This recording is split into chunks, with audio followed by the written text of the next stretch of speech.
नमस्कार मित्रांनो, गेल्या व्हिडिओमध्ये आपण भारताचे 10 पैसे हे पाहिले होते। आज आपण भारताचेच 10 पैसे पाहणार आहोत। पाहूया पहिली बाजू एक।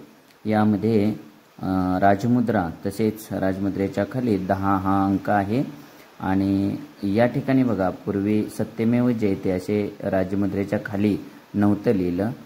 नंतरच्या कालावधीमध्ये नाणी आलेत त्यावर सत्यमेव जयते आहे। या ठिकाणी पैसे हा शब्द आहे, भारत हिंदीमध्ये लिहिलेला आहे, इकडे इंग्रजीमध्ये इंडिया पैसे असे लिहिलेले आहे। पाहूया दुसरी बाजू।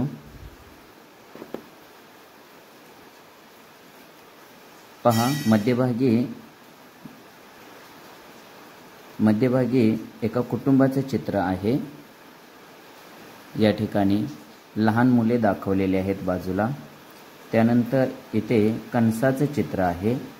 या ठिकाणी पहा नियोजित परिवार सबके लिए अनाज, planned families food for all असं लिहिलेलं आहे। आकार गोलाकार आहे, वजन 2 ग्रॅम आहे, धातू ॲल्युमिनियम आहे, व्यास 26 मिमी आहे।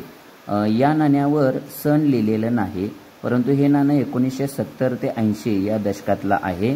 सामाजिक जागरूकता व्हावी या उद्देशाने हे नाणं तयार केलेलं आहे आणि अन्नधान्य या संदर्भातला हा संदेश दिलेला आहे। अतिशय छान असं हे नाणं दिसायला पूर्वी होतं आणि याविषयी आपण माहिती आता पाहिलेली आहे। धन्यवाद।